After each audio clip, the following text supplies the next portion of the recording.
നമ്മളെല്ലാവരെയും ഞെട്ടിച്ചൊരു വാർത്തയാണ് 18 വയസ്സായ പെൺകുട്ടി അമിതമായിട്ടുള്ളൊരു ഡയറ്റിങ് കാരണം ഈ ഇടയ്ക്ക് മരണമടഞ്ഞത്. ഇപ്പോൾ നമ്മൾ നോക്കിക്കഴിഞ്ഞ് കഴിഞ്ഞാൽ ഈറ്റിംഗ് ഡിസോർഡർ, അപ്പോൾ അതായത് ഈറ്റിംഗ് ഡിസോർഡറിൽ അനോറക്സിയ നെർവോസ, ബുള്ളിമി നെർവോസ, അങ്ങനെ ഒരുപാട് കണ്ടീഷൻസ് ഉണ്ട്.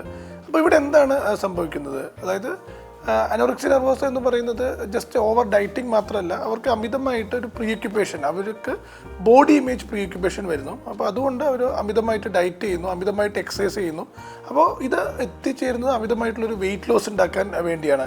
അപ്പോൾ അതുപോലെ തന്നെ ഈ അമിതമായിട്ട് അശാസ്ത്രീയമായിട്ട് ഈ ഒരു വെയിറ്റ് ലോസ് വരുന്ന സമയത്ത് നമ്മുടെ ശരീരത്തിന് പല ഓർഗൻ സിസ്റ്റവും പെട്ടെന്ന് ഒരു ഫെയിലിയറിലോട്ട് പോകുന്നു. പല പ്രശ്നങ്ങൾ, അതായത് സോഡിയം, പൊട്ടാഷ്യം അങ്ങനെയുള്ള ബുദ്ധിമുട്ട് വരുന്നു. അതുപോലെ തന്നെ പെട്ടെന്ന് ഹൃദയസ്തംഭനം അങ്ങനെയുള്ള അസുഖങ്ങളിലേക്ക് എത്താനുള്ള സാധ്യതയുണ്ട്. അപ്പോൾ അനോറക്സിയ നെർവോസ എന്ന് പറയുന്നത് ജസ്റ്റ് ഒരു മെൻ്റൽ കണ്ടീഷൻ മാത്രമല്ല. അപ്പോൾ അവിടെ ഒരു മൾട്ടി ഡിസിപ്ലിനറി അപ്രോച്ച്, ഒരു മെഡിക്കൽ ടീമും അതുപോലെ തന്നെ ഒരു സൈക്യാട്രിസ്റ്റും സൈക്കോളജിസ്റ്റും ഒരുമിച്ച് ചേർന്ന് ട്രീറ്റ് ചെയ്യേണ്ട ഒരു അവസ്ഥയാണ്.